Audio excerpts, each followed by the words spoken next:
Okay, fine. See, we started with industries.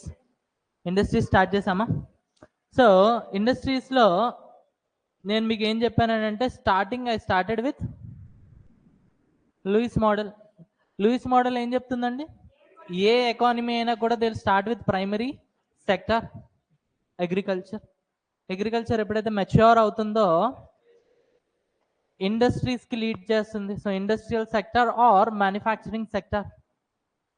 Okay, ఎప్పుడైతే industries mature అవుతాయో, sophisticated and diversified, then they lead to services. Okay, అయితే మన Indian economy యొక్క growth చూసుకుంటే 6 to 7% ఉంది. Okay, అయితే అందులో అగ్రికల్చర్ది 3% గ్రోత్ ఉంది, ఇండస్ట్రీస్ది 9%, అలానే సర్వీసెస్ వచ్చేసి 8%. అయితే మనం దేనికోసం ఏం చేస్తున్నాం అని అంటే అబౌవ్ 10%. అప్పుడే మనం $5 trillion ఎకానమీ అనేది అచీవ్ చేస్తాం అనమాట. అయితే ఇది అచీవ్ చేయాలి అని అంటే అగ్రికల్చర్ ల్యాండ్ ఉన్నది ఉన్నంత మాత్రమే ఉంది, దాన్ని పెంచేదానికి కుదరదు. ఓకే, ఎంత అడ్వాన్స్ టెక్నాలజీ యూజ్ చేసినా 3%, 4% మాత్రం ఇంక్రీజ్ అవుతుంది, అంతకు మించి ఇంక్రీజ్ అయ్యేదానికి ఛాన్సెస్ లేవు. సర్వీసెస్లో మనం ఆల్రెడీ టాప్లో ఉన్నాం, సో ఇక్కడ కూడా పెద్దగా స్కోప్ లేదు.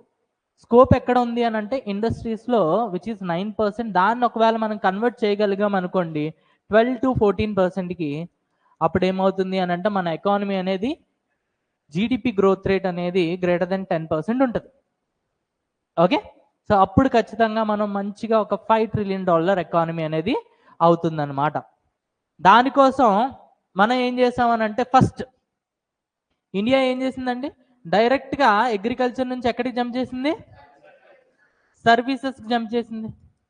జంప్ చేసిన తర్వాత ఆ మధ్యలో ఏమైనా ట్రై చేసిందంటే ట్రై చేసింది పాపం. 1955 ఆ టైంలో ఏం చేసింది అని అంటే సెకండ్ 5-year ప్లాన్ తీసుకొచ్చింది. ఆ 5-year ప్లాన్లో ఇండస్ట్రీస్కి మెయిన్ టార్గెట్ కింద పెట్టుకుంది.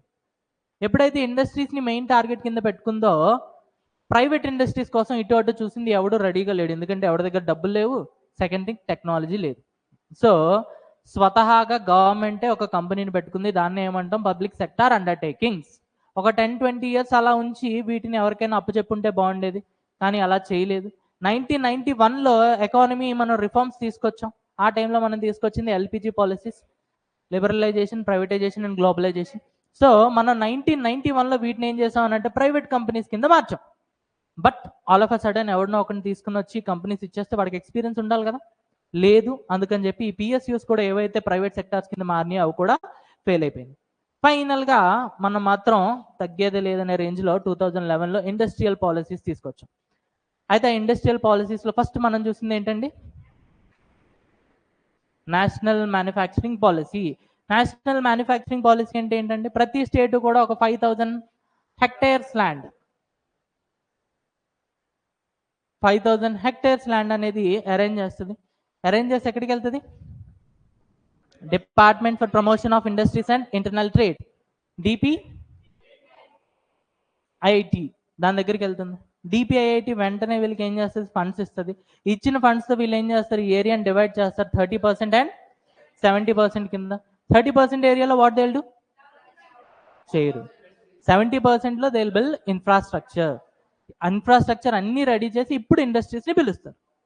ఓకే, అయితే ఈ ప్రాసెస్లో ఏంటి అని అంటే స్టేట్ గవర్నమెంట్స్ ఈ 5,000 acres ల్యాండ్ తీసుకోవడం కోసం రైతుల దగ్గర, అలానే మంచిగా పంట పండే భూములన్నీ కూడా క్యాప్చర్ చేసుకుంది అనమాట. అయితే సెంట్రల్ గవర్నమెంట్ దగ్గరికి వెళ్తే ఈ DPIIT ఏం చేసింది అని అంటే బేస్డ్ ఆన్ ఎన్విరాన్మెంటల్ రీజన్స్ దీన్ని రిజెక్ట్ చేసేసింది. ఓకే, మంచి స్కీమే కానీ ఫ్లాప్ అయిపోయింది అనమాట. దాని తర్వాత గవర్నమెంట్ ఏం చేసింది అని అంటే ఇంకొక కొత్త స్కీమ్తో వచ్చింది. రాసుకోండి, national industrial corridor programme. National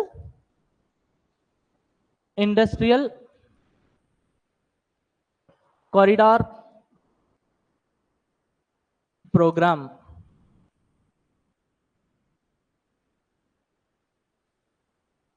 national industrial corridor programme, NICP.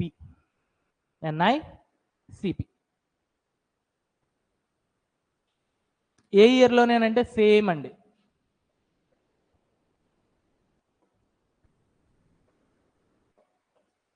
2011. Okay, రాసుకోండి. It is popularly called as industrial corridor. It is popularly called as industrial corridor. It is popularly called as industrial corridor.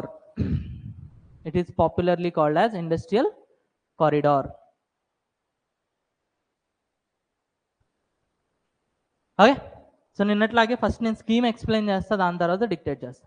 ఓకేనా? C, ఇప్పుడు బేసిక్గా problem ఏంటండి, 5,000 hectare lands అనేవి ఒకే దగ్గర gather చేయడం అనేది కొంచెం కష్టం అవుతుంది. కొంచెం ఏం కాదు, చాలా కష్టం అవుతుంది. అందుకని ఎవరు కూడా గ్యాదర్ చేయలేకపోతున్నారు. సో గవర్నమెంట్ ఏం చేసింది అని అంటే, మీరు 5,000 హెక్టార్ ల్యాండ్ ఒకే దగ్గర గ్యాదర్ చేయని అవసరం లేదు. Instead what you can do is, let's say ఇది ఒక స్టేట్ అనుకోండి. ఈ స్టేట్లో మీరు కొన్ని ఏరియాస్ని తీసుకురండి. ఓకే, దాన్ని మీరు ఏమని పిలుస్తారు అని అంటే క్లస్టర్స్. ఏమని పిలుస్తారు? క్లస్టర్స్. ఇక్కడ ఒక క్లస్టర్, ఇక్కడ ఒక క్లస్టర్, ఇక్కడ ఒక క్లస్టర్, ఇక్కడ ఒక క్లస్టర్. ఓకే, సో దాన్ని మనం ఏమంటాం అని అంటే ఇండస్ట్రియల్ కారిడార్ అంటాం. ఓకే, సో మీ స్టేట్లో 5,000 హెక్టార్ ల్యాండ్ ఈసారి ఒకే ప్లేస్లో కాదు, నాన్ అగ్రికల్చర్ ల్యాండ్ ఏదైతే ఉందో ఎక్కడైనా కూడా మీ స్టేట్లో ఒక్కొక్క దగ్గర ఒక్కొక్క క్లస్టర్ అనేది క్రియేట్ చేయండి. ఇప్పుడు ఇది ఒక క్లస్టర్ క్రియేట్ చేశారనుకోండి, ఈ క్లస్టర్లో డెడికేటెడ్గా ఆటోమొబైల్. ఓకే, ఇక్కడ ఒక క్లస్టర్ క్రియేట్ చేశారు, ఈ క్లస్టర్ దగ్గర డెడికేటెడ్గా సాఫ్ట్వేర్. ఇక్కడ ఒక క్లస్టర్ క్రియేట్ చేశారు, ఈ క్లస్టర్ దగ్గర డెడికేటెడ్గా ఫార్మాసిటీస్. సో మీరు ఏంటి అని అంటే ఈసారి మీ ప్రాబ్లం ఏంటి, ఒకే దగ్గర 5,000 హెక్టార్ ల్యాండ్ అనేది గ్యాదర్ చేయడం కష్టం అవుతుంది. అందుకని మీరు ఏం చేస్తారు అని అంటే, మీకు ఎక్కడ వీలైతే అక్కడ మొత్తానికి 5,000 ఎకరాల ల్యాండ్ ఉండాలి, హెక్టార్స్ ల్యాండ్ ఉండాలి, ఎక్కడైనా పర్లేదు. సో ఒక్కొక్క దాన్ని మనం ఏమంటాం అని అంటే క్లస్టర్స్ అంటాం. ఓకే, ఎప్పుడైతే మీరు క్లస్టర్స్ అనేవి తయారు చేస్తారో, ఇక్కడ గవర్నమెంట్ మీకు రోడ్స్, రైల్వేస్, ఎయిర్వేస్ అన్ని గవర్నమెంట్ కన్స్ట్రక్ట్ చేసి ఇస్తుంది మీకు. సో ఇన్ఫ్రాస్ట్రక్చర్ అంతా కూడా సెంట్రల్ గవర్నమెంటే కన్స్ట్రక్ట్ చేసి ఇస్తుంది. మీరు చేయాల్సింది ఏంటి, స్టేట్లో క్లస్టర్స్ని డెవలప్ చేయాలి. Okay, so clusters are nothing but industrial corridors. Okay, so ఎప్పుడైతే మీరు ఇండస్ట్రియల్ కారిడార్స్ రెడీ చేస్తారో అక్కడ పనిచేసే వాళ్ళు ఉంటారు. సో ఆ పని చేసే వాళ్ళ కోసం మీరు ఏం చేయాలి అని అంటే టౌన్షిప్లు కట్టాలి. ఏం కట్టాలి? టౌన్షిప్స్ కట్టాలన్నమాట. సింపుల్. ఓకే, సో ఇక్కడ సెంట్రల్ గవర్నమెంట్ ఏంటి అని అంటే స్టేట్స్ దగ్గరకు వస్తుంది. నేను మీకు ఏం కావాలన్నా ఇస్తాను, మీకు ఏ ఇన్ఫ్రాస్ట్రక్చర్ కావాలన్నా కూడా నేను ఇస్తాను. ఎలక్ట్రిసిటీ కావాలా, రోడ్లు కావాలా, ఏం కావాలన్నా మేము మీకు ఇస్తాం. Okay, all you have to do is, మీరు మీ ప్లేసెస్లో కొన్ని క్లస్టర్స్ని ఫైండ్ అవుట్ చేయండి. ఓకే, ఆ క్లస్టర్స్ దగ్గర మీరు ఏం చేస్తారంటే మ్యానుఫ్యాక్చరింగ్ ఇండస్ట్రీస్ అనేవి సెటప్ చేయండి. ఓకే, దాంతో పాటుగా మీరు ఏం చేస్తారని అంటే లెట్స్ ఇది ఒక క్లస్టర్ అనుకోండి. ఓకే, లెట్స్ ఇది మా వైజాగ్లో అగనంపూడి అనుకుందాం. అగనంపూడి అనేది ఫార్మాసిటీ ఇండస్ట్రీస్ అన్నిటికి ఫేమస్ అనమాట. ఓకే, సో ఫార్మాసిటీ ఇండస్ట్రీస్ అన్నీ కూడా అక్కడ క్లస్టర్లా ఉంటాయి. ఇప్పుడు గవర్నమెంట్ ఏం చెప్తుంది అని అంటే వీళ్ళు బతకాలుగా అక్కడ పని చేసుకోవడానికి వచ్చిన వాళ్ళు. సో ఇక్కడ ఏం చేస్తారని అంటే మీరు దానికి చుట్టుపక్కల అర్బన్ టౌన్షిప్స్ అనేవి కట్టండి, అర్బన్ టౌన్షిప్స్ అనేవి కన్స్ట్రక్ట్ చేయండి. సో పాలసీ సింపుల్, మీ దగ్గర 5,000 ఏకర్స్ ల్యాండ్ కంటిన్యూటీ లేదు. సో మీరు ఏం చేస్తారని అంటే ఎక్కడ వీలైతే అక్కడ ఓకే క్లస్టర్స్ అనేవి ఫామ్ చేసుకోండి. మేము మా వైపు నుంచి సపోర్ట్ ఏంటి అని అంటే మీకు ఇన్ఫ్రాస్ట్రక్చర్ ఏది కావాలన్నా కూడా మేము మీకు ఇస్తాం. ఓకే, థర్డ్ వన్ ఏంటి అని అంటే పాపం మిమ్మల్ని నమ్మి మీ దగ్గర జాబ్ చేయడానికి, పని చేయడానికి కొంతమంది వస్తారు. సో వాళ్ళు ఎటువంటి ఇబ్బందులు పడకూడదు, వాళ్ళ కోసం మీరేం చేయాలి, అర్బన్ టౌన్షిప్స్ అనేవి కన్స్ట్రక్ట్ చేయాలి. 3 పాయింట్స్ సింపుల్, రాసుకోండి. First, it is popularly known as industrial corridors. Objectives ఏంటండి?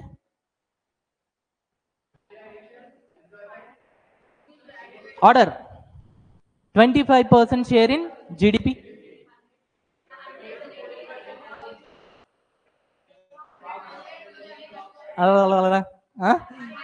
$100 million new jobs, growth rate 12 to 14%, value edition, improve value edition. రాసుకోండి, ఫాస్ట్గా రాసుకోండి. ఆబ్జెక్టివ్ అని హెడ్డింగ్ పెట్టి ఆబ్జెక్టివ్ రాసుకోండి. 4 పాయింట్స్ ఎన్నున్నాయి? 4 పాయింట్స్. ఫస్ట్ వన్ ఏంటండి? 25%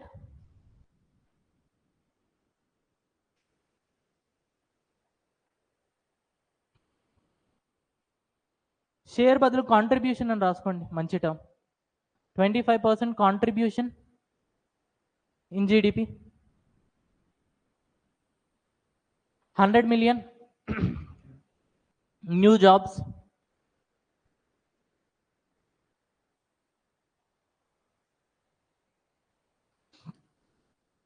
12 to 14% growth rate in manufacturing sector, and improve value addition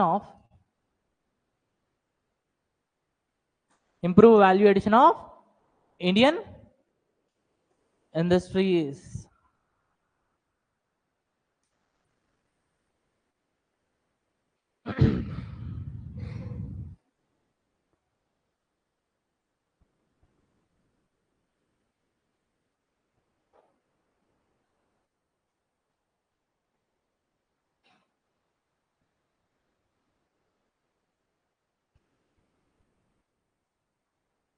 Okay.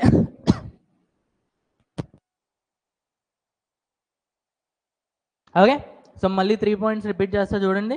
ఇప్పుడు స్టేట్ ఉందనుకోండి, స్టేట్ దగ్గరికి సెంటర్ వచ్చి ఏం చేస్తుందండి? ఆర్ఆర్ఏ, రోడ్, రైల్వే, ఎయిర్లైన్స్ కన్స్ట్రక్ట్ చేస్తుంది, ఇన్ఫ్రాస్ట్రక్చర్. ఇప్పుడు స్టేట్ వాళ్ళు ఏం చేస్తారండి? క్లస్టర్స్ ఫామ్ చేస్తారు. ఓకే, సో ఈ క్లస్టర్స్లో ఏంటి అని అంటే ఇండస్ట్రీస్ పెట్టుకోమని చెప్పి జనాల్ని ఇన్వైట్ చేస్తారు. సో ఎప్పుడైతే క్లస్టర్స్ ఫామ్ చేస్తారో, క్లస్టర్స్కి చుట్టుపక్కల వీళ్ళు ఏం చేస్తారండి? అర్బన్ టౌన్షిప్స్ అనేవి కన్స్ట్రక్ట్ చేస్తారు. కన్స్ట్రక్ట్ చేసి ఇప్పుడు మన లోకేష్ బాబు ఇప్పుడు వెళ్తున్నాడు కదా ప్రతి కంట్రీ, వెళ్ళి సార్ మా ప్లేస్లో ఏదైనా ఇండస్ట్రీ పెట్టుకోండి, ఫారెన్ డైరెక్ట్ ఇన్వెస్ట్మెంట్ ట్రై చేయండి మా కంట్రీలో, మీకు అన్ని ఫెసిలిటీస్ ఉన్నాయి. ఒకటి రోడ్డు ఉన్నాయి, రైల్వేస్ ఉన్నాయి, అలానే ఎయిర్వేస్ ఉన్నాయి. మీరైతే ఎవరైతే వస్తారో మీ దగ్గర పనిచేసే వాళ్ళకి అందరికీ కూడా మంచిగా చుట్టూ అర్బన్ టౌన్షిప్స్ ఉన్నాయి. Okay, all you have to do is కొంత డబ్బులు పట్టుకోండి, కొంత టెక్నాలజీ పట్టుకోండి, రండి మా ఇండియాకి, వీఆర్ వెల్కమింగ్ యూ అని చెప్పి ఇన్వైట్ చేస్తాం అనమాట. సో సెంట్రల్ గవర్నమెంట్ నుంచి వచ్చే హెల్ప్ ఏంటి అని అంటే ఇన్ఫ్రాస్ట్రక్చర్. స్టేట్స్ ఏం చేస్తున్నాయి అని అంటే క్లస్టర్స్ కింద డివైడ్ చేసి దాని చుట్టూ అర్బన్ టౌన్షిప్స్ కడుతున్నాయి. ఇప్పుడు ఏం చేస్తాయి? బాబు రండి అని చెప్పి దండోరా. ఫైన్. అయితే ఏదైతే ఈ ఆర్ఆర్ఏ ఉంది చూసారా, దీన్ని కూడా ఒక స్కీమ్ ద్వారా సెంట్రల్ గవర్నమెంట్ ఏం చేస్తుంది అని అంటే ప్రతి స్టేట్లో ఇన్ఫ్రాస్ట్రక్చర్ బిల్డ్ చేస్తుంది. ఓకే, ఆ స్కీమ్ పేరు కూడా చెప్తాను, ఫస్ట్ రాసుకోండి. There are 3 pillars in NICP. There are 3 pillars in NICP, National Industrial Corridor Program.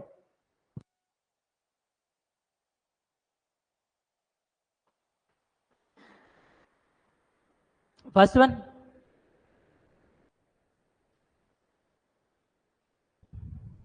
infrastructure like roads, railways and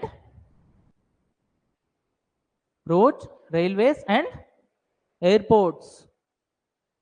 Infrastructure like roads, railways and airports. Okay, దాని కింద రాసుకోండి. Currently government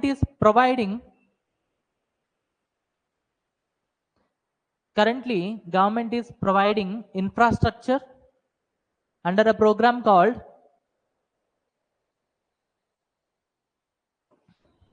National Infrastructure Pipeline.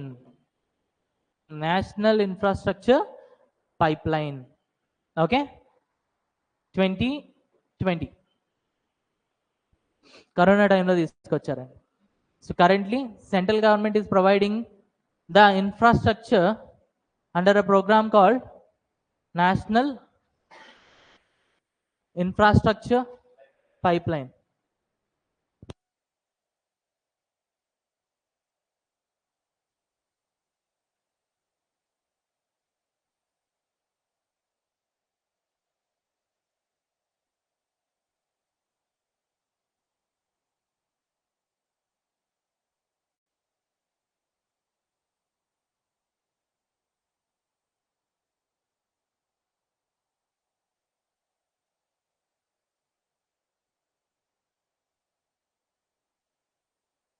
Okay, first pillar RRA. Okay, roads, railways and airports. Okay, ఏ scheme పరంగానంటే national infrastructure pipeline. Second point ఏమనుకున్నాం మనం, clusters create చేయాలి, రాసుకోండి. Industrial clusters are being developed. Industrial clusters are being developed. Industrial clusters are being developed. Third point, construction of urban townships. Construction of urban townships. Construction of urban townships, which are currently called as smart cities. Which are currently called as smart cities. Which are currently called as smart cities. Keep a note point over there. Then కింద note point పెట్టుకోండి. Both domestic and foreign investments are being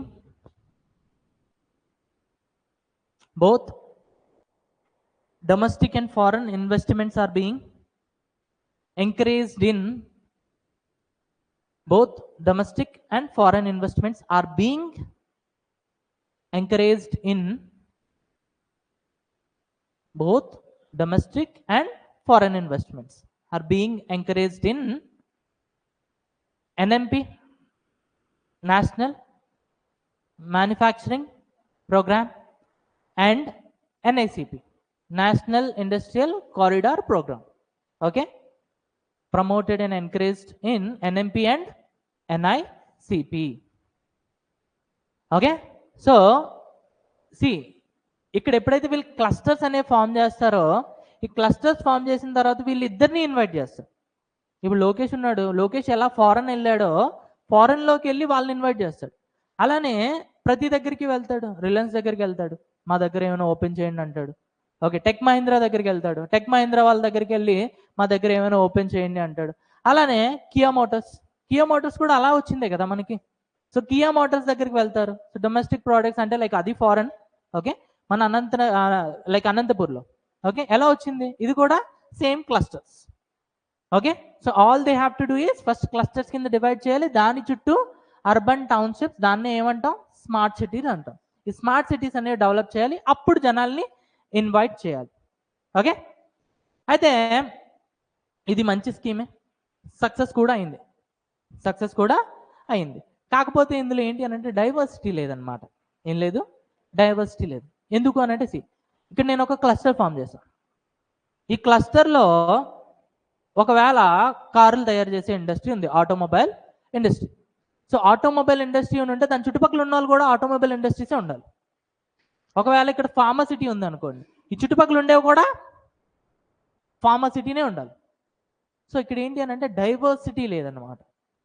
అందుకని చెప్పి ఇంకొక కొత్త scheme తీసుకొచ్చారు. ఇది మీ అందరికీ తెలిసిన స్కీమ్. ఏంటది? Make in India scheme. ఎప్పుడొచ్చింది? మోడీ ఎప్పుడొచ్చాడు? 2014. Modi ఎప్పుడొచ్చాడు?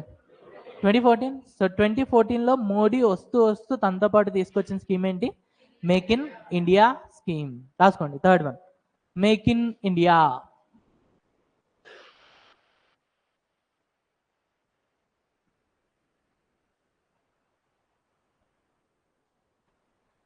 Make in India scheme ఎప్పుడండి? 2014.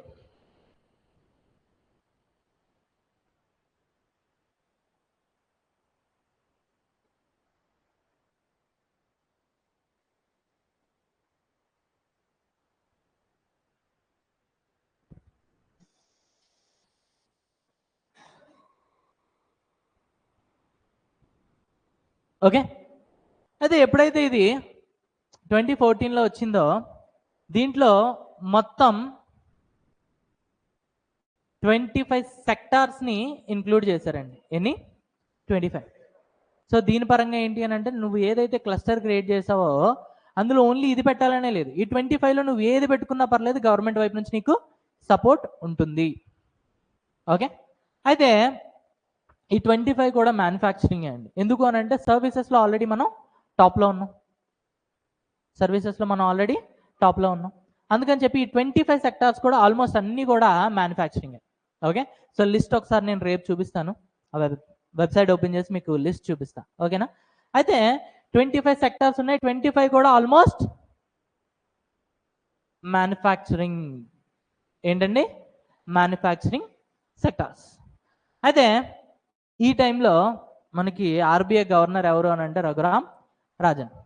ఓకే, సో రఘురామ్ రాజన్ వచ్చేసి మేక్ ఇన్ ఇండియా స్కీమ్ అయితే చాలా బాగుంది, but this is going to flop, fail అయిపోతుంది. వెంటనే మోదీ ఎందుకు అలా అనేసావు, అది కూడా ముఖం మీద అలా అలా చెప్పేసావు అని చెప్పి అడిగాడు అనమాట. అయితే రెండు థింగ్స్ ఉన్నాయి.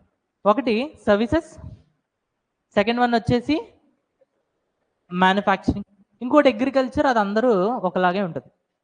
వాళ్ళ దగ్గర ఎంత ల్యాండ్ అవైలబిలిటీ ఉందో, వాళ్ళు ఎంత అడ్వాన్స్డ్ టెక్నాలజీ యూజ్ చేస్తున్నారో, అదే టూల్స్, దాన్ని బట్టి డిపెండ్ అవుతుంది. సో అగ్రికల్చర్లో మనం పెద్దగా చేసేది ఏం లేదు. రిమైనింగ్ ఎన్ని ఉన్నాయి? రెండు. ఒకటి సర్వీసెస్, సెకండ్ వన్ ఇండస్ట్రీస్. అయితే సర్వీసెస్లో మనం ఆల్రెడీ టాప్లో ఉన్నాం. 2014 టైంలో కూడా మనం ఆల్రెడీ టాప్లో ఉన్నాం అనమాట. అయితే ఈ మేక్ ఇన్ ఇండియా స్కీమ్ ఏదైతే తీసుకొచ్చారో దీనిలో 25 సెక్టార్స్ ఉన్నాయి. 25 కూడా మ్యానుఫ్యాక్చరింగ్. ఓకే, అయితే రఘురామ్ రాజన్ ఏం చెప్పాడు అని అంటే, నువ్వు మ్యానుఫ్యాక్చరింగ్ మీద ఈ 25 సెక్టార్ మీద నువ్వు కంప్లీట్ కాన్సన్ట్రేషన్ పెట్టినా కూడా మన దగ్గర ఉండే టెక్నాలజీతో మనం టాప్ అవ్వాలి అని అంటే మినిమం 40 years పడుతుంది. మినిమం 40 years పడుతుంది. బట్ ఈ 40 yearsలో నీ కంప్లీట్ కాన్సన్ట్రేషన్ ఎటువైపు ఉండాలి? మ్యానుఫ్యాక్చరింగ్ మీద. సో నువ్వు ఎలానో ఫస్ట్ ప్లేస్కి రావు. ఓకే, దాంతోపాటు ఏం జరిగిద్ది అని అంటే, ఒకవైపు సర్వీసెస్లో టాప్లో ఉన్నావు, నువ్వు కాన్సన్ట్రేషన్ అంతా ఇటువైపు తీసి మ్యానుఫ్యాక్చరింగ్ వైపు పెట్టు. సో ఇంకోవైపు సర్వీసెస్ కూడా పోతాయి. ఓకే, నువ్వు సర్వీస్ ఇవ్వకపోతే చైనా వాడు వస్తాడు, నేను ఇస్తా అంటాడు. ఓకే, ఒకవేళ చైనా వాడు లేకపోతే ఇంకోటి వస్తాడు. ఎప్పుడైనా కూడా ఒక స్పేస్ ఉంది అని అంటే ఎవడొకటి ఫిల్ చేస్తాడు. ఓకే, అయితే సింపుల్గా చెప్పాలి ఏంటంటే రఘురామ్ రాజన్ మాటలు ఏం చెప్పాడు అని అంటే, ఉన్నది పాయే, ఉంచుకున్నది పాయే. ఓకే, సో ఈ స్కీమ్ని మీరు ఫాలో అయితే ఖచ్చితంగా చెప్తున్నా, ఉన్నది పాయే, ఉంచుకున్నది పాయే. సర్వీసెస్లో టాప్లో ఉన్నా అది కూడా పోతుంది. సో ఈ స్కీమ్ అనేది పక్కా ఫ్లాప్ అని చెప్పి చెప్పాడనమాట. అయితే బీజేపీ అప్పుడు పెద్దగా యాక్సెప్ట్ చేయాల, బట్ మెల్లిమెల్లిగా కరోనా టైంలో ఏం చేసింది అని అంటే, దీన్ని ఒకసారి మార్చేసింది స్కీమ్ని. మార్చేసి ఇప్పుడు 25 సెక్టార్స్ ఉన్నాయి కదా, ఆ 25 సెక్టార్స్ని కాస్త 27 చేసింది. ఎలా చేసింది? 27. ఈ 27లో 15 సెక్టార్స్ మ్యానుఫ్యాక్చరింగ్. ఓకే, దీన్ని ఎవరు రెగ్యులేట్ చేస్తారు అని అంటే, నోడల్ ఏజెన్సీ ఎవరు అని అంటే department for promotion of industries and internal trade. Okay, and remaining ఎన్ని ఉన్నాయండి? 12 సెక్టార్స్. ఈ 12 సెక్టార్స్ ఏంటి అని అంటే సర్వీసెస్. ఈ సర్వీసెస్ని ఎవరు మేనేజ్ చేస్తారు అని అంటే డిపార్ట్మెంట్ ఆఫ్ కామర్స్. ఈ రెండు కూడా ఏ మినిస్ట్రీ అండర్లో వస్తాయని అంటే ministry of commerce and industries. Okay, దీనికి ముందు 25 ఉండేవి కదా, ఈ 25కి నోడల్ ఏజెన్సీ ఎవరు అని అంటే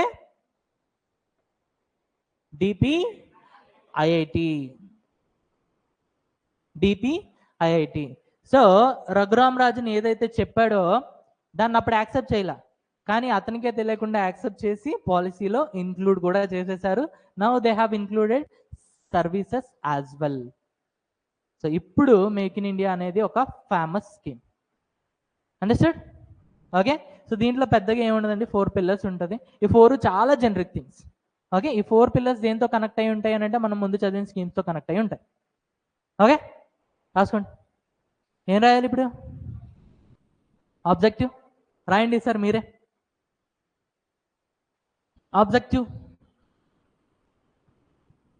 first one 25% contribution in GDP. తర్వాత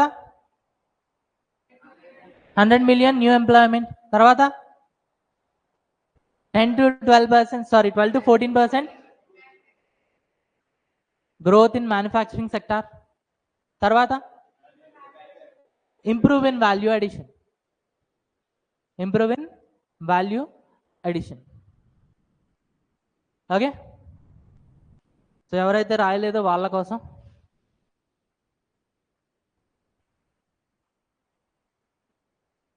బోర్డు మీద రాసున్నది చూడండి. ఎవరైతే రాయలేదో వాళ్ళు ఒకసారి చూసి రాసుకోండి.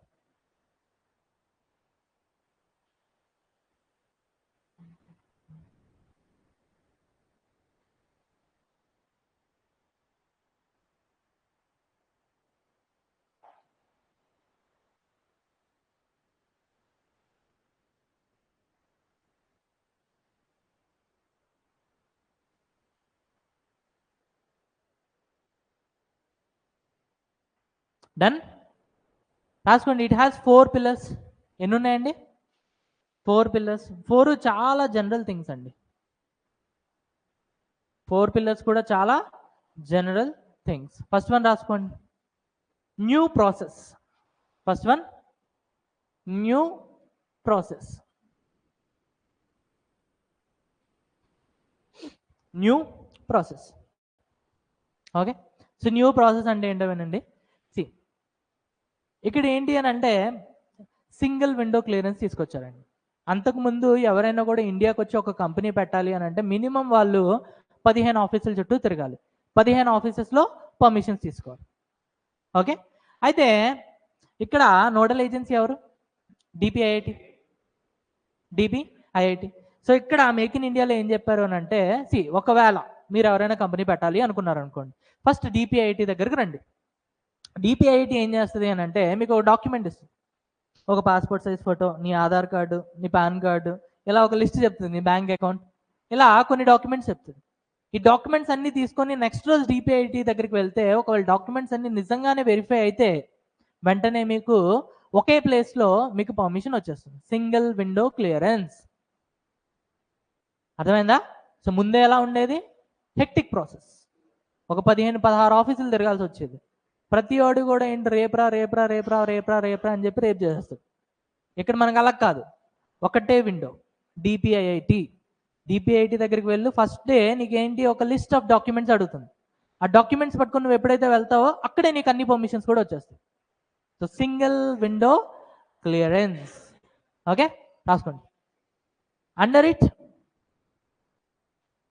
It the government provides schemes like single window clearance. The government provides schemes like single window clearance. Single window clearance.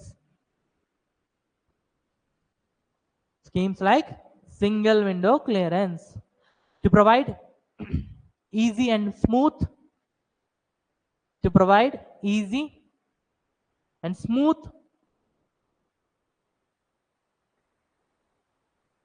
permissions, related to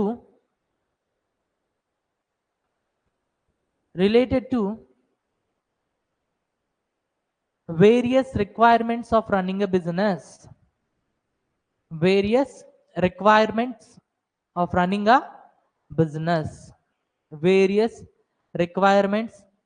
a business. Next point, the ultimate objective is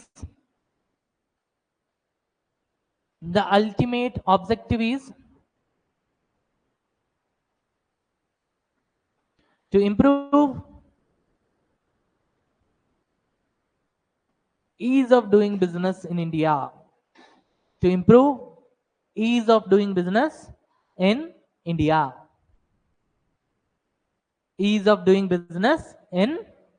The ultimate objective is to improve ease of doing business in India.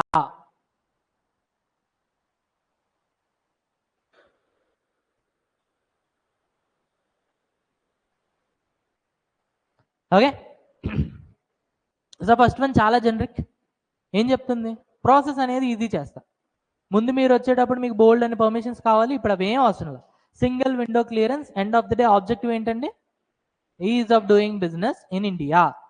ఎవరైనా కూడా వచ్చి ఇండియాలో business పెట్టాలి అంటే the process will be easy from this time. Okay, second pillar రాసుకోండి. New infrastructure ఏంటండి? New infrastructure. See again మళ్ళీ అదే న్యూ ఇన్ఫ్రాస్ట్రక్చర్ రాసుకోండి. Under it the government is providing around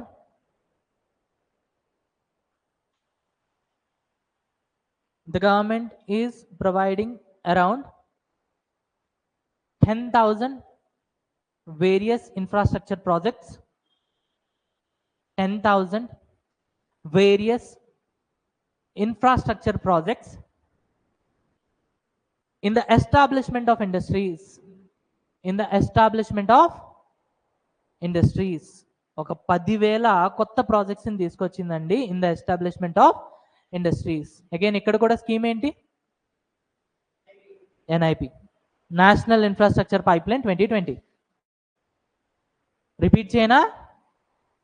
రాసుకున్నారా? Next third pillar new sectors. New sectors. See ఇందులో ఏంటి అని అంటే first 25 sectors అంది. దాని తర్వాత టైం టు టైం ఇంక్రీజ్ చేసుకుంటా పోతుంది, అలానే మార్చుకుంటా పోతుంది. ఓకే, సో ఇక్కడ ఏంటి అని అంటే బేసిక్గా అంత అవసరం లేదు, but let me tell you ఈ సెక్టర్స్ అనేవి ఎలా డిఫైన్ చేస్తారు అని అంటే వేటి వల్ల అయితే ఎకానమీలో నిజంగానే మంచి గ్రోత్ కనిపిస్తుందో, మంచి ఇంపాక్ట్ కనిపిస్తుందో, అలానే ఏ సెక్టార్ వల్ల అయితే మన ఎకానమీలో జాబ్స్ అనేవి పెరుగుతాయో అలాంటి సెక్టార్స్ అన్నిటిని చూస్ చేసుకుంటుంది. ఇవి టైం టు టైం మారుతూ ఉంటాయి. ఎస్, టైం టు టైం మారేటప్పుడు టైం టు టైం ఇక్కడ కూడా లిస్ట్ మారిపోతుంది. ఎగ్జాంపుల్ ఫస్ట్ 25 వేరే తీసుకున్నారు మ్యానుఫ్యాక్చరింగ్ సెక్టార్స్. ఇప్పుడు ఏమైంది? ఆ 25లో 10 తీసేశారు, 15 మాత్రం ఉంచారు, దానికి ఒక 12 కలిపారు సర్వీస్ సెక్టార్, అండ్ మొత్తానికి ఎన్ని అయినాయి? 27. సో ఇక్కడ ఎప్పటికప్పుడు సెక్టార్స్ అనేవి మారుతూ ఉంటాయి, కొత్త కొత్త సెక్టార్స్ అనేవి వస్తూ ఉంటాయి. ఓకే, అర్థమైందా? న్యూ సెక్టార్స్ రాసుకోండి. Under it the government is providing, under it the government is okay, under it the government started with 25 sectors. Under it the government started with 25 sectors, but now it has been expanded to,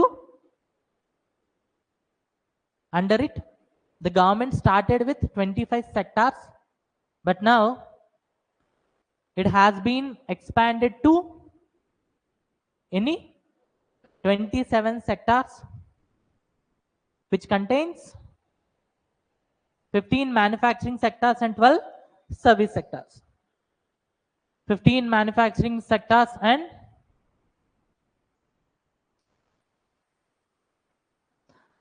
which contains 15 manufacturing sectors and 12 service sectors.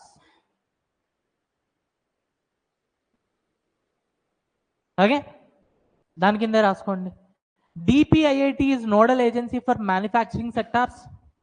DPIIT, Department for Promotion of Industries and Internal Trade, is nodal agency for manufacturing sectors.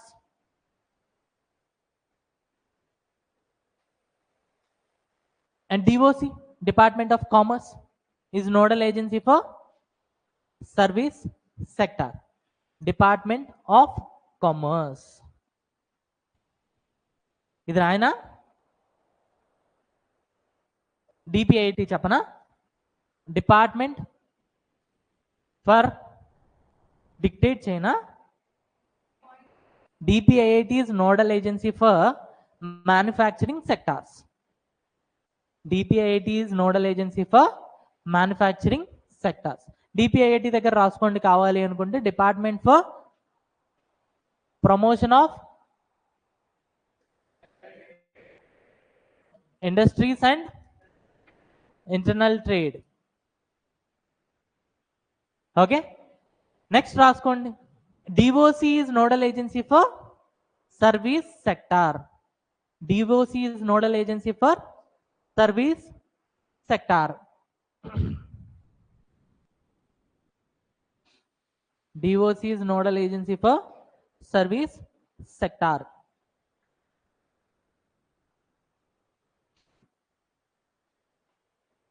Doc is nodal agency for service sector. Doc అంటే ఏంటండి?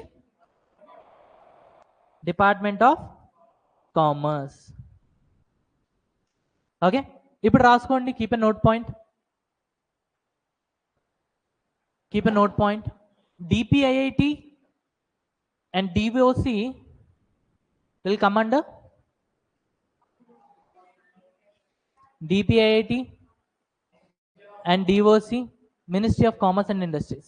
Okay, DPIIT and DVOC will come under Ministry of Commerce and Industry.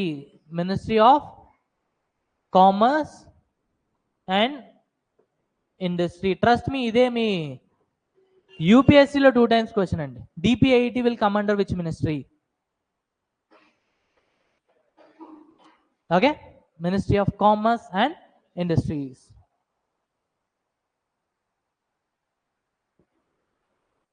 Okay, so ఇది and ఇది కూడా sofa successful project. ఇందులో పెద్దగా మనం చేసింది ఏం లేదు. ఓకే, అండ్ 4th పిల్లర్ రాసుకోండి. I forgot to tell you. New mindset. 4th pillar, new mindset. New mindset. Okay, simple గా రాసుకోండి. From regulator to facilitator. From regulator to facilitator. From regulator to facilitator. Okay, రాసుకున్నారా? Okay, see regulator facilitator ఏంటివి ఒకసారి చూడండి. సింపుల్గా చెప్తా. ముందు నువ్వు ఎందుకు చేయలేదు అని అడిగేది. సెంట్రల్ గవర్నమెంట్ ఎప్పుడైనా ఎవరికైనా ఒక ఇన్సెంటివ్ ఇచ్చినా, ఫినాన్షియల్ అసిస్టెన్స్ ఇచ్చినా కూడా తర్వాత వచ్చేసి money will not come only money, along with the instructions it will come. ఎప్పుడు కూడా మనీ ఇన్స్ట్రక్షన్స్తో కలిపి వస్తుంది. అంతేనా? చెప్పానా నేను చాలాసార్లు ఎగ్జాంపుల్? సో ఇక్కడ కూడా మనీ డైరెక్ట్గా రాదు, విత్ ఇన్స్ట్రక్షన్స్ వస్తుంది. So central government with instructions it will send money to the industries. Financial assistance అంటాం మనం. ఓకే, అయితే ఫినాన్షియల్ అసిస్టెన్స్ ఎలా వస్తుందో నేను నెక్స్ట్ చెప్తా. ఓకే, అయితే ఎప్పుడైతే ఫినాన్షియల్ అసిస్టెన్స్ వస్తుందో, అసిస్టెన్స్ వచ్చిన తర్వాత డిపిఐఐటి మాటికి వస్తుంది, చెక్ చేస్తుంది. నువ్వు పలానా పని చేయమని చెప్పి నేను మీకు ఫినాన్షియల్ అసిస్టెన్స్ ఇచ్చాను. సో ఎందుకు చేయలేదు? So before it use to be regulator, అంటే రెగ్యులేట్ చేస్తూ ఉండేది అనమాట. చేసిందా, చేయలేదా, చేయకపోతే ఎందుకు చేయలేదు, you have to do. So నెత్తి మీద పిస్టాల్ పెట్టి మరీ కూడా చేయించేది, రెగ్యులేషన్ అంటాం. ఇప్పుడు ఏంటి అని అంటే ఇట్ బికేమ్ మెచ్యూర్.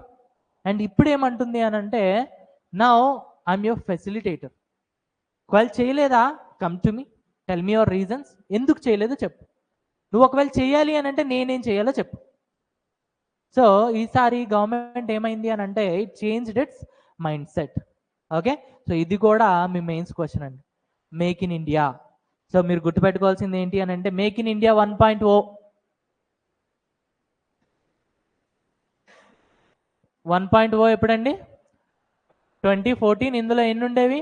25 సెక్టార్స్. వీటన్నిటిని కూడా నోడల్ ఏజెన్సీ ఎవరు? DPIIT. తర్వాత మేక్ ఇన్ ఇండియా 2.0 తీసుకొచ్చారు. ఇది కూడా రాసుకోండి. మేక్ ఇన్ ఇండియా 2.0 తీసుకొచ్చారు ఎప్పుడండి? 2020, కరోనా టైం. ఓకే, సో 2020 దీంట్లో ఎన్ని సెక్టార్స్ ఉన్నాయని అంటే 27 సెక్టార్స్. 27లో 15 వచ్చేసి మ్యానుఫ్యాక్చరింగ్ అండ్ 12 వచ్చేసి సర్వీస్ సెక్టార్స్. మ్యానుఫ్యాక్చరింగ్ వాటికి నోడల్ ఏజెన్సీ ఎవరండి? DPIIT. సర్వీసెస్ వాటికి నోడల్ ఏజెన్సీ ఎవరండి? Department of commerce.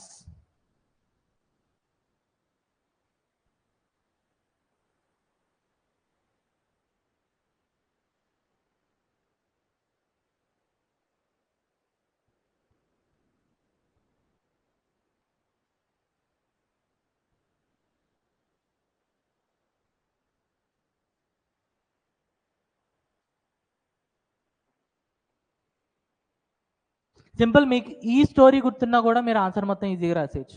ఎలా? Will start with 4 objectives. Yes, objectives అన్ని రాసిన తర్వాత ఏం చేస్తారు? 4 పిల్లర్స్. ఏంటి ఆ 4 పిల్లర్స్? న్యూ ప్రాసెస్ ఏం చేశారు, సింగిల్ విండో ప్రాసెస్ అనేది ఓపెన్ చేశారు, మీకు బిజినెస్ ఈజీ చేసేసారు, is of doing business. Second, new infrastructure. Third one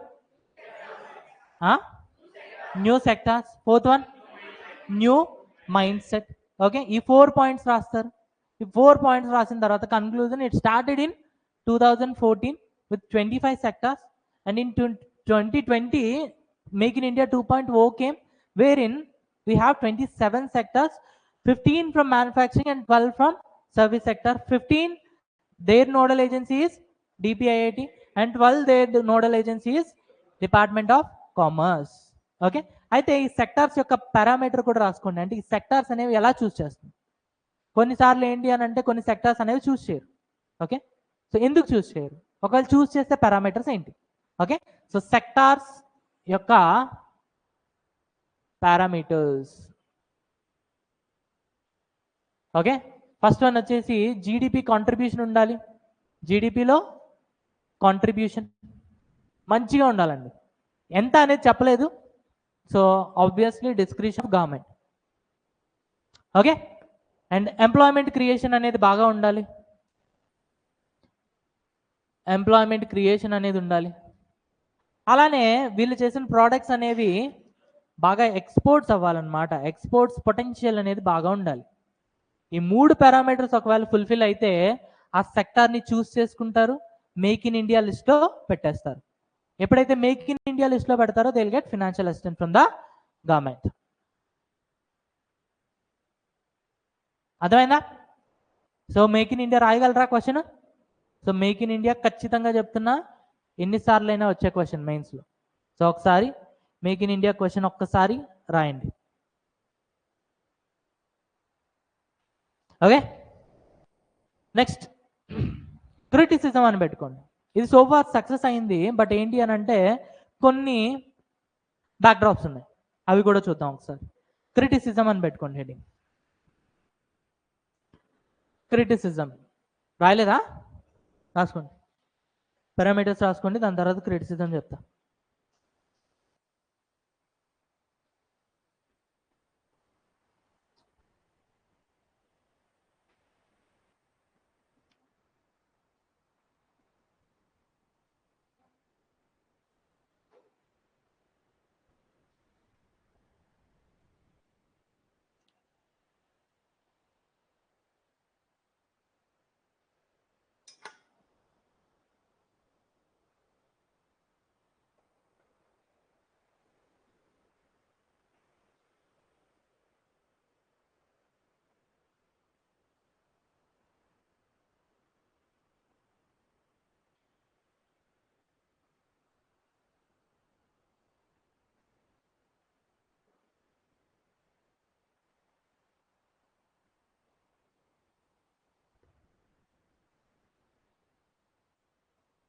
then criticism అని పెట్టుకోండి.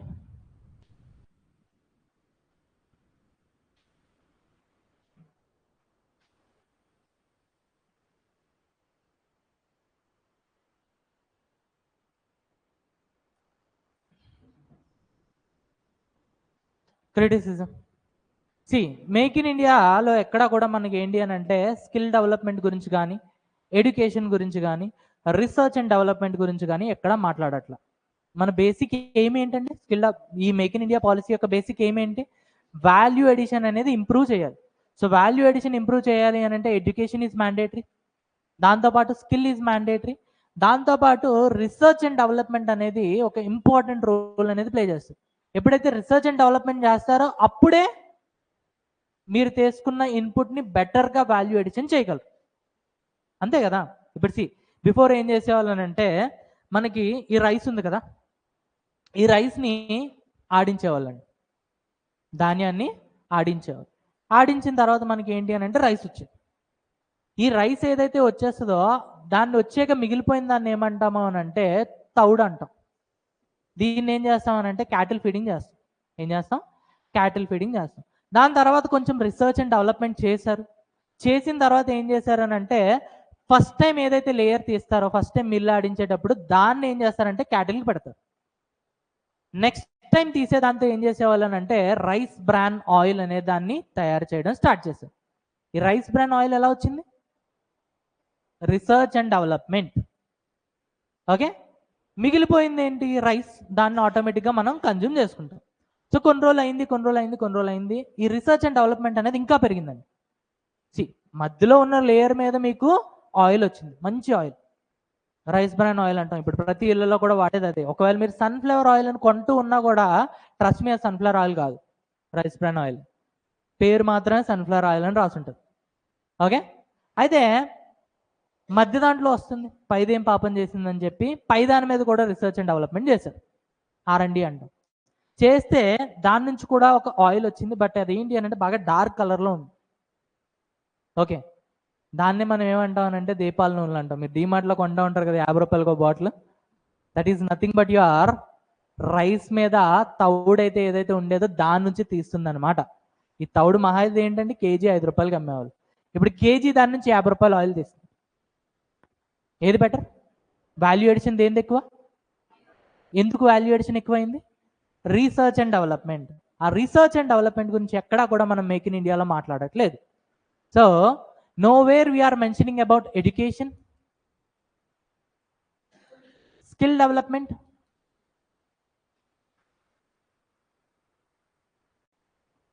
research and development, research and development, which obviously leads to value addition, improve in value addition. Nowhere these points are mentioned. Nowhere these points are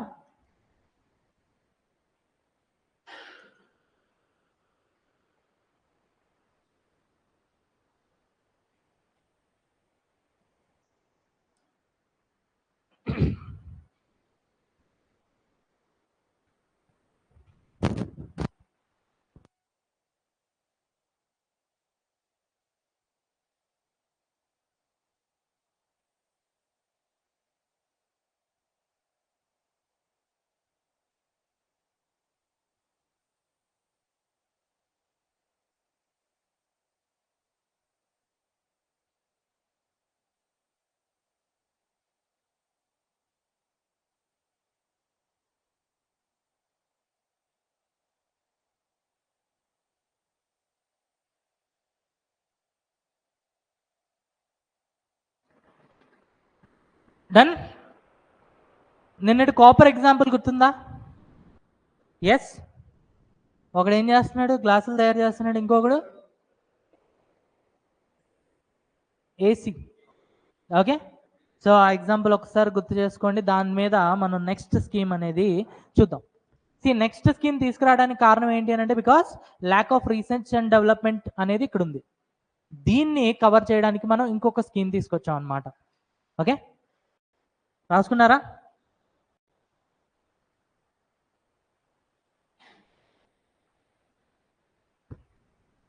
done.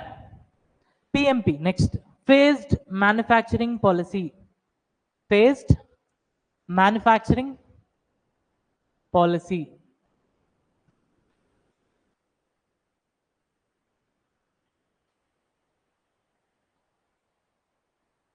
ఇప్పటివరకు ఎన్ని స్కీములు చూసాం? ఏంటవి? National manufacturing policy, NICP, national industrial corridor policy. Okay, so national industrial corridor పాలసీలో మనం ఏదైతే industrial area allocate చేస్తామో దాన్ని ఏమని పిలుస్తాం? క్లస్టర్స్. నేషనల్ మ్యానుఫ్యాక్చరింగ్ పాలసీలో దాన్ని ఏమని పిలుస్తాం? NIMJ. ఓకే, ఏంటది?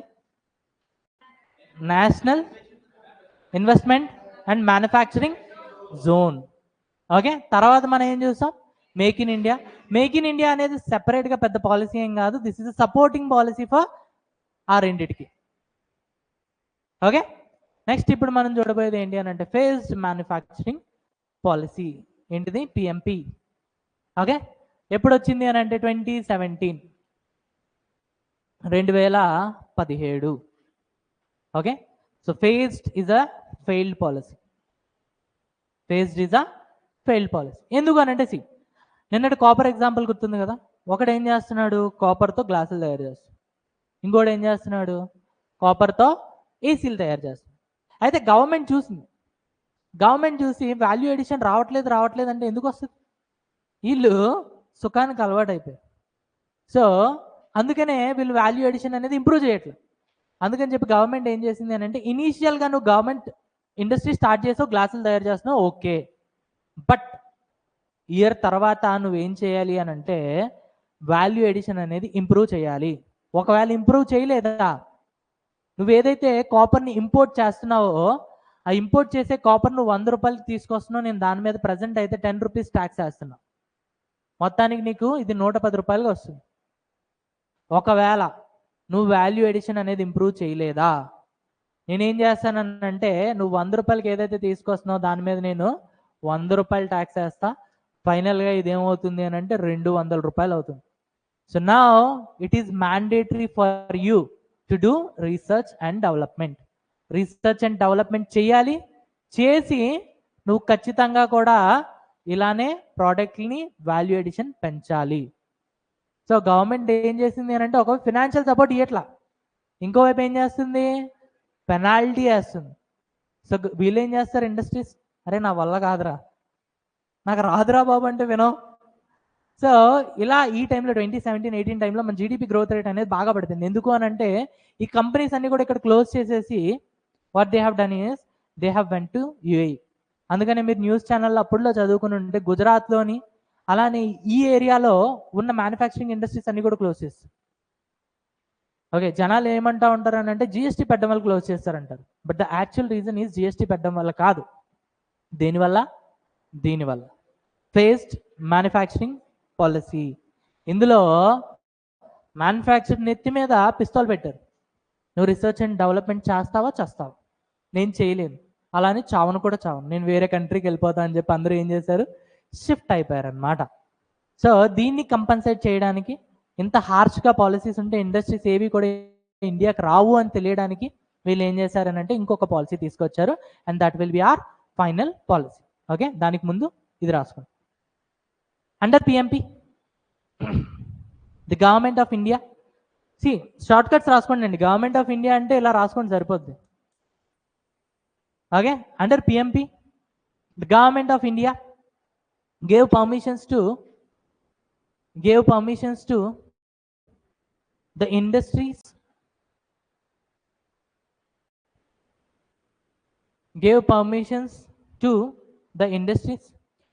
to manufacture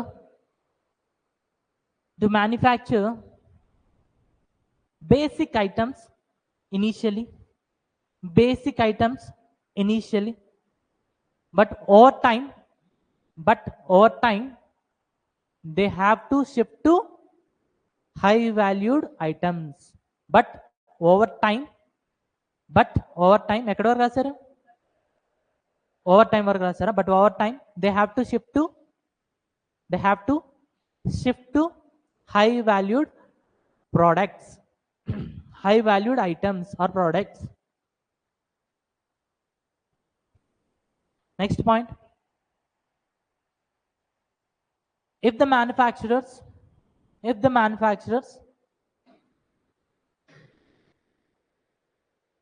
disagreed అంటే ఒప్పుకోలా, disagreed to shift to high valued items, if the manufacturers disagreed to shift to high valued items, then the government will impose high custom duties.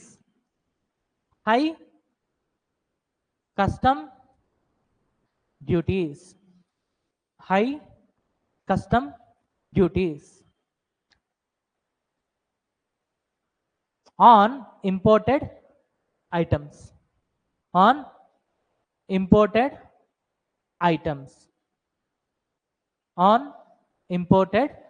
items. Okay, simple, they'll impose high custom duties on imported items. See, custom duties అంటే ఏం లేదండి, ఎప్పుడైనా కూడా మళ్ళీ దీన్ని నేను డీటెయిల్గా explain చేస్తా, ట్యాక్సెస్ అనేవి ఇన్ డీటెయిల్గా చెప్తా, కంటెంట్ మొత్తం చాలా బాగా రెడీ చేశాయి సార్. ఓకే, సో ఇప్పటికి మనం గుర్తుపెట్టుకోవాల్సింది ఏంటి అని అంటే, కస్టమ్స్ అంటే ఎప్పుడైతే మీరు బయట నుంచి ఏదైనా ఒక ప్రోడక్ట్ తీసుకొస్తారో, లేదా మన దేశం నుంచి వేరే దేశానికి ఎప్పుడైతే ప్రోడక్ట్ అనేది ఎక్స్పోర్ట్ చేస్తారో, సో ఎప్పుడైనా మీరు ఇంపోర్ట్ చేసుకున్నా లేదా ఎక్స్పోర్ట్ చేసుకున్నా దాని మీద గవర్నమెంట్ విధించే పన్ను tax is nothing but customs duty. Okay, so దీన్ని నేను ఇంకా డీటెయిల్గా చెప్తా, బట్ ఎప్పుడు అని అంటే ఒక 20 క్లాసెస్ తర్వాత. ఫైన్. సో ఇవాళకి మీరు గుర్తుపెట్టుకోవాల్సింది ఏంటి అని అంటే, కస్టమ్స్ డ్యూటీ అంటే nothing but tax on imports and exports. Okay, keep a note point, right down. PMP didn't achieve the desired objectives. PMP didn't achieve the desired objectives. Desired objective ఏంటండి? Value addition అనేది పెంచాలి. Value addition అనేది పెంచుదామని చూసారు, companies అన్ని వేరే దేశానికి పారిపోయింది. So desired ఆబ్జెక్టివ్ని achieve చేయాలి. Okay, so simple. సి, ఎప్పుడైనా కూడా నువ్వు ఫెయిల్ అయ్యావు అని ఎవరికైనా ముఖం మీద చెప్పావు అనుకోండి, అడిగి నచ్చదు. సో ఇప్పుడు మీరు ఆన్సర్ రాస్తున్నారు, ఆన్సర్ రాసేటప్పుడు this project is a big failure అని రాస్తే కరెక్ట్ చేసేవాడు ఆల్రెడీ గవర్నమెంట్లో ఉన్నవాడు. వీడెవడు గవర్నమెంట్లోకి వద్దాం అనుకుంటున్నాడు, గవర్నమెంట్ని క్రిటిసైజ్ చేస్తున్నాడు అని అంటే ఆడికి ఫీల్ అవుతాడు కదా. వెంటనే ఏం చేస్తాడంటే ఆడి ఫీలింగ్ అంతా పేపర్ మీద చూపిస్తాడు. 10 మార్కులు వేయాల్సిన దగ్గర 1 మార్కే వేస్తాడు. ఇంకా తిక్కలోడైతే 0 వేస్తాడు, కొట్టేస్తాడు ఆన్సర్. అందుకని చెప్పి మనం ఎలా రాస్తామనంటే, it didn't met the desired objectives. Okay, so it could not achieved the desired objectives. So ఇలా చెప్పాలి. అంటే చెప్పే పాయింట్ ఒకటే, బట్ कहने का तरीका अलग है. The way you are portraying the things is different. Fine? Okay? So next one రాసుకోండి. సో దీన్ని కాంపన్సేట్ చేయడానికి వచ్చిన scheme production linked incentive scheme, PLI. ఎప్పుడు వచ్చింది అని అంటే 2020. సో ఇప్పటి వరకు మనం ఎన్ని స్కీమ్స్ చూసాం? 4. ఫస్ట్ వన్ ఏంటి? National manufacturing policy. తర్వాత సెకండ్ వన్ గుర్తుండకపోతే ఇండస్ట్రియల్ కారిడార్.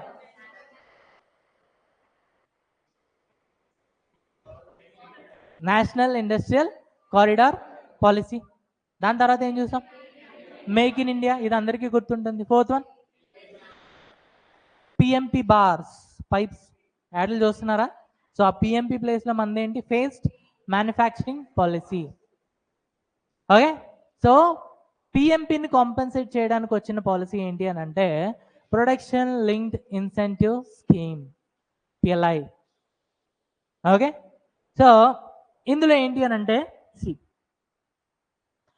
ఇందులో గవర్నమెంట్ ఏంటి అని అంటే తన ఐడియాలజీ మార్చుకుందండి. ఒకటి దగ్గరికి వెళ్ళి నెత్తి మీద గన్ పెట్టి నువ్వు ఖచ్చితంగా చేయాల్సిందంటే వాడు చేయడు. ఇన్స్టెడ్ వాడు ఏం చేస్తాడంటే పారిపోతాడు, వేరే దేశానికి వెళ్ళిపోతాడు, అక్కడ GDP పెంచుతాడు. అందుకని గవర్నమెంట్ ఏం చేసింది అని అంటే, ఇక్కడ ఒకడు ఏం చేస్తున్నాడు? గ్లాసులు తయారు చేస్తున్నాడు.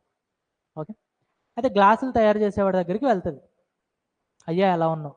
బాగానే ఉన్నావు. ఏం చేస్తున్నావు? గ్లాసులు తయారు చేస్తున్నావు. ఎన్ని తయారు చేస్తావు? ఇన్ని తయారు చేస్తావు. ఎన్ని సేల్ చేస్తావు? ఇన్ని సేల్ చేస్తావు. ఎంత ప్రాఫిట్ వచ్చింది? ఇంత ప్రాఫిట్ వచ్చింది. ఓకే, అయితే ప్రాసెస్ అంతా బాగానే ఉంది. ఓకే, సో నువ్వు గ్లాసులు తయారు చేస్తున్నావు కాబట్టి, నీకు ఇంత ప్రాఫిట్ వచ్చింది కాబట్టి నాకు నిన్ను చూస్తే ముచ్చటేస్తావు. అందుకని నువ్వు ఏదైతే సేల్ ఉందో ఈ సేల్లో నేను నీకు ఇంత పర్సెంటేజ్ మనీ నీకు సబ్సిడీగా ఇస్తున్నా, తీసుకో. అయితే ఈ మనీ ఏదైతే ఇస్తున్నానో దీన్ని నువ్వేం చేస్తావనంటే వాడుకొని లాస్ట్ టైం నేను విన్నాను నువ్వు కొంచెం చీప్ కాపర్ తీసుకొచ్చావని, ఈసారి చీప్గా బిహేవ్ చేయకు, కొంచెం మంచి క్వాలిటీ కాపర్ తీసుకురా. అలానే నేను విన్నాను నీ దగ్గర కొంచెం కంపెనీ లైక్ మెషిన్స్ అనేవి బాగా పాడైపోయినాయి, ఈ డబ్బులతో వాటిని బాగు చేయించుకో, వీలైతే కొత్త మెషిన్ తెప్పి. ఓకే, ఫైనల్గా నాకు నీ దగ్గర నుంచి కావాల్సింది ఏంటి అని అంటే, నువ్వేదో పెద్ద రిఫ్రిజిరేటర్లు ఏసీలు తయారు చేయాల్సిన అవసరం లేదు. నువ్వు తయారు చేస్తుంది ఏంటి? గ్లాసులు. ఈ గ్లాసుల్లో నేను గ్లాస్ అనగానే నీ కంపెనీ పేరు రావాలి ఎక్కడైనా కూడా, వరల్డ్ మొత్తంలో కూడా. సో నువ్వు ఇందులో బెస్ట్ అవ్వలేవు. సో నువ్వు ఎందులో బెస్టో అందులోనే నువ్వు బెస్ట్ అని ప్రూవ్ చేసుకో. అర్థమైందా? సో వన్స్ ఇప్పుడు గ్లాసులు తయారు చేసేవాడికి ఇలా ఇన్సెంటివ్స్ ఇచ్చి ఇచ్చి ఇచ్చి ప్రపంచంలో వాడు నెంబర్ 1 అయిపోయాడు దేంట్లో, గ్లాసులు తయారు చేయడం. ఎప్పుడైతే అన్నీ అవసరం కదండి. నీకు ఒకవేళ దాహం వేస్తే ఏసీని పట్టుకొని తాగుతావు ఏంది? గ్లాస్ పట్టుకునే కదా తాగుతావు. సో ఏసీ ఎంత అవసరం గ్లాస్ కూడా అంతే అవసరం. ఓకే, కాకపోతే వాల్యూ ఎడిషన్ అనేది డిఫరెంట్. అవన్నీ పక్కన పెడతాం మనం. నువ్వు గ్లాస్ అనగానే నీ పేరు రావాలి. ఎగ్జాంపుల్, మన మణిగడ ఏదైనా కంపెనీ ఓపెన్ చేశాడు. ఆ కంపెనీ పేరు ఏంటంటే money glass production private limited. Okay, so ఎప్పుడైనా కూడా నేను ఇప్పుడు గ్లాస్ నాకు దాహం వేసిందంటే ఫస్ట్ ఏ కంపెనీ గుర్తు రావాలి? Money glass production private limited. నువ్వు అలా మంచి పేరు తెచ్చుకో. అప్పుడు నీ దగ్గరికి మోడీ వస్తాడు. మోడీ వచ్చి సరే చేసావు ఇప్పుడు నువ్వు వరల్డ్లోనే ది బెస్ట్ అయిపోయావు. ఇప్పుడు ఏం చేస్తావు అనంటే ఎలానో కాపర్ తెప్పించుకుంటున్నావు.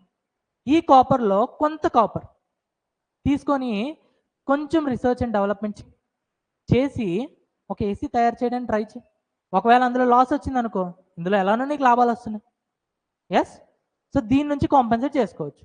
ఒకవేళ అందులో లాభం వచ్చింది అనుకో, ఇక్కడ నీకు మహా అయితే 1000 రూపాయలది 1100కి అమ్ముతావు గ్లాస్, అక్కడ 1000 రూపాయలది 40,000కి అమ్ముతావు. సో ప్రాఫిట్స్ వస్తే నువ్వు వెనక్కి చూసుకొని అవసరం లేదు. ఒకవేళ లాసెస్ వస్తే నేను కంపెన్సేట్ చేయడానికి నీకు ఆల్రెడీ వెల్ ఎస్టాబ్లిష్డ్ బిజినెస్ అనేది ఉంది. సో ఈ పాలసీ పేరే ప్రొడక్షన్ లింక్డ్ ఇన్సెంటివ్. నువ్వు చేసే ప్రొడక్షన్ మీద నీకు గవర్నమెంట్ ఇచ్చే ఇన్సెంటివ్. అర్థమైందా? సో దేన్ని కంపెన్సేట్ చేస్తుంది? ఇది PMP, phased manufacturing policy. Okay, అయితే ఎలా ఇస్తారో చూడండి. ఎగ్జాంపుల్గా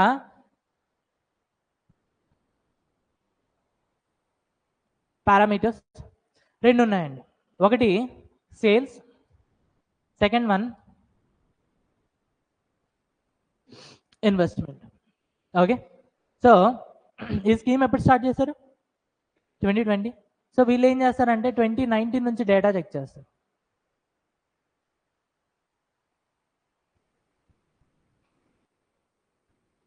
ఓకే, ఫస్ట్ ఏం చేస్తారు అని అంటే నీ సేల్ ఎంత ఉందో చూస్తారు.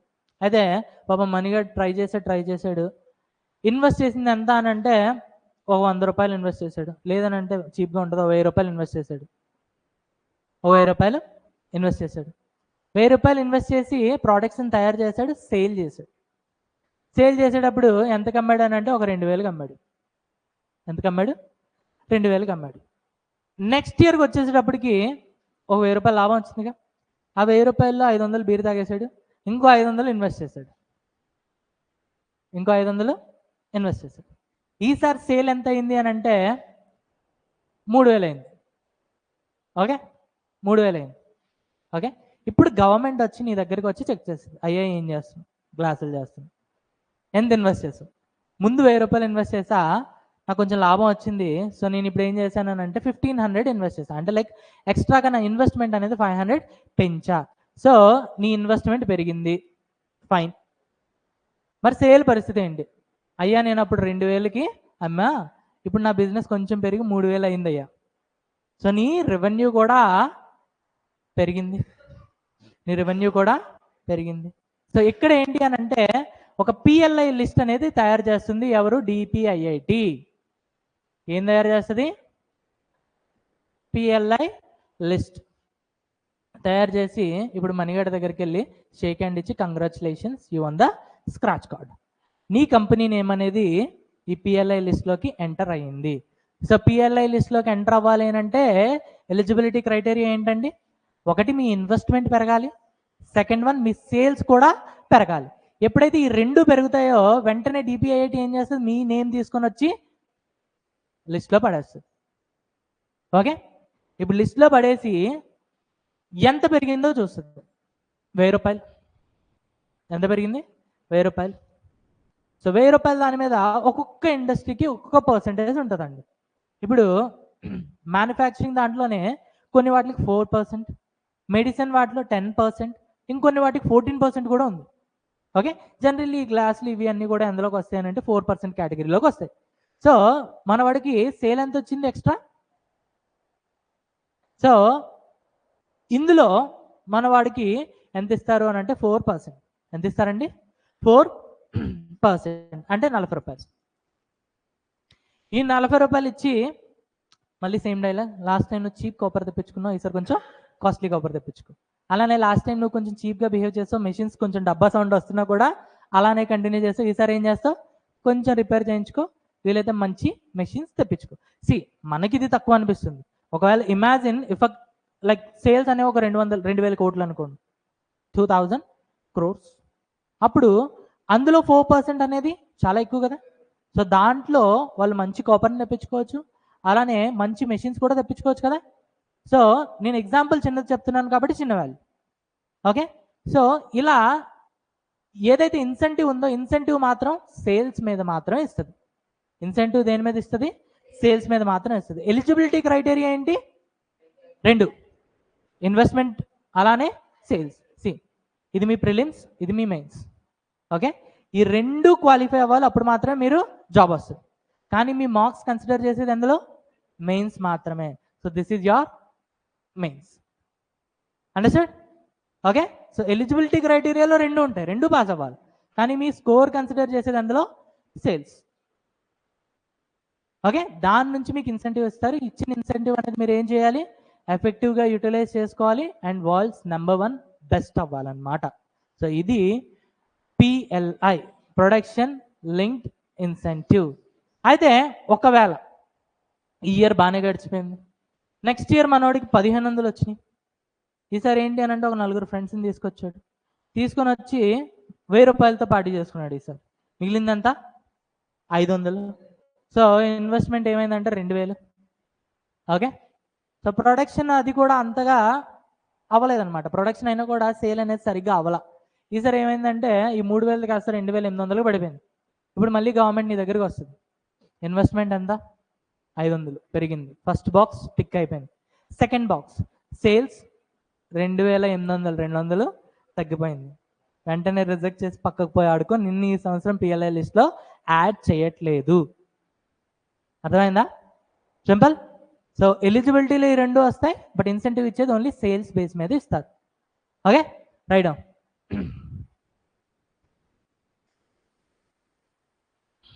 Under PLI,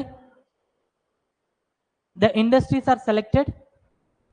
Under PLI, the industries are selected on the basis of 2 eligibility conditions. 2 eligibility conditions. ఏంటండి అవి? Increase in sale, increase in investment. రాసుకోండి, ఇంక్రీజ్ ఇన్ సేల్. మళ్ళీ చెప్పనా? Under PLI, the industries are selected on the basis of 2 eligibility conditions.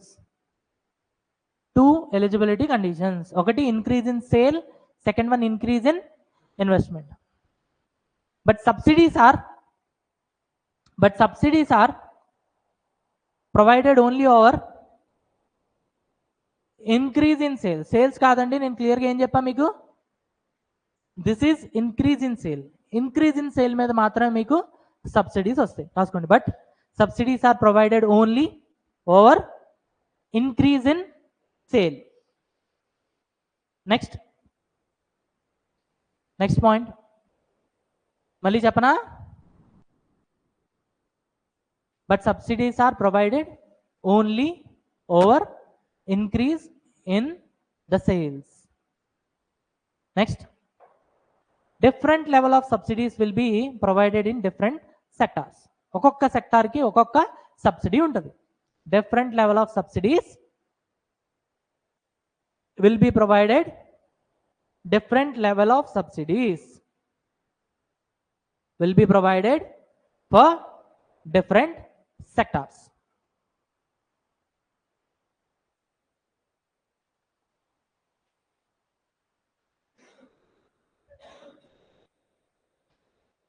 Okay, so present ఎన్ని ఉన్నాయనంటే current, ఇది మళ్ళీ నేను మీకు దీని డేటా మొత్తం మీకు ఎకనామిక్ సర్వేలో ఇస్తానండి.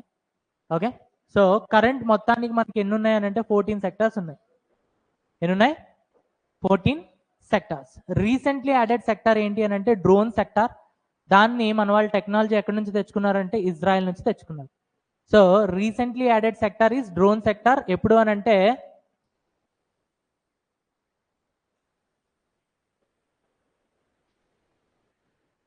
డ్రోన్ సెక్టార్ 2023లో యాడ్ చేశారనమాట. సో 2023 వరకు ఎన్ని ఉండేవి? 13 సెక్టార్స్. 2023లో ఒక సెక్టార్ ఎక్స్ట్రాగా యాడ్ చేశారు. యాడ్ చేసి it became 14 sectors. Conclusion.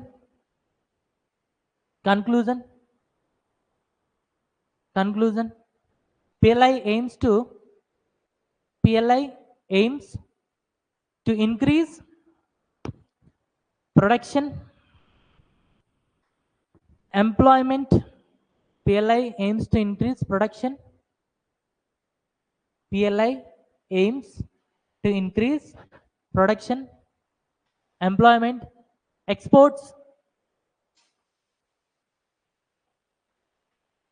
value addition, and to create more global champions in India. Exports, value addition. PLI aims to increase production, employment, exports, value addition, and to create more global champions in India. చెప్పాను కదా, నువ్వు గ్లాసులే తయారు చేయి. గ్లాసులు తయారు చేసేదాంట్లో నువ్వేం అవ్వాలి? Global champion. And to create more global champions in India. So ఇప్పుడు మనకి ఒక మెయిన్స్ క్వశ్చన్ అనేది రెడీ అయిపోయింది, which is Lewis model. Lewis model అంటే ఏం చెప్తాము అని అంటే, మనం ఏ ఫేజ్ అయినా, ఏ ఎకానమీ అయినా కూడా they start with agriculture.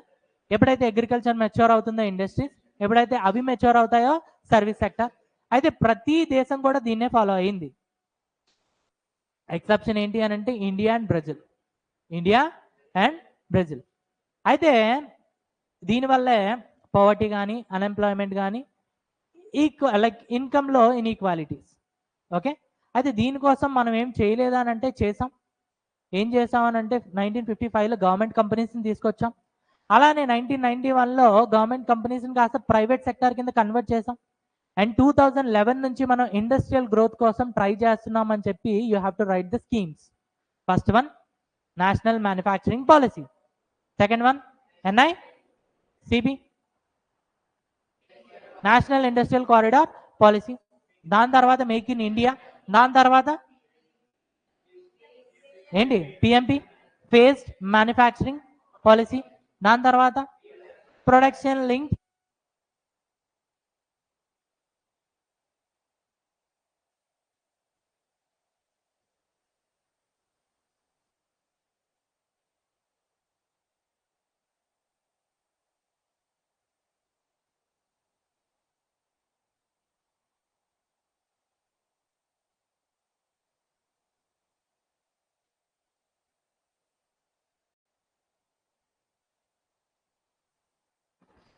So ఫైనల్గా కన్క్లూజన్ ఏమి ఇవ్వాలి అని అంటే, we are doing good. And Modi ఎప్పుడు చెప్తా ఉంటాడండి, బై 2015 మన కంట్రీ అనేది డెవలపింగ్ నుంచి డెవలప్డ్ కంట్రీ అవుతుంది అని. సో కన్క్లూజన్ కూడా మీరు ఏం రాయాలి? So if will continue the policies like this, we're going to be a developed country by 2025. This must be our conclusion. అర్థమైందా? So this is Lewis model. Fine. So ఈ రోజుకి ఇదే, రిమైనింగ్ రేపు continue చేద్దాం.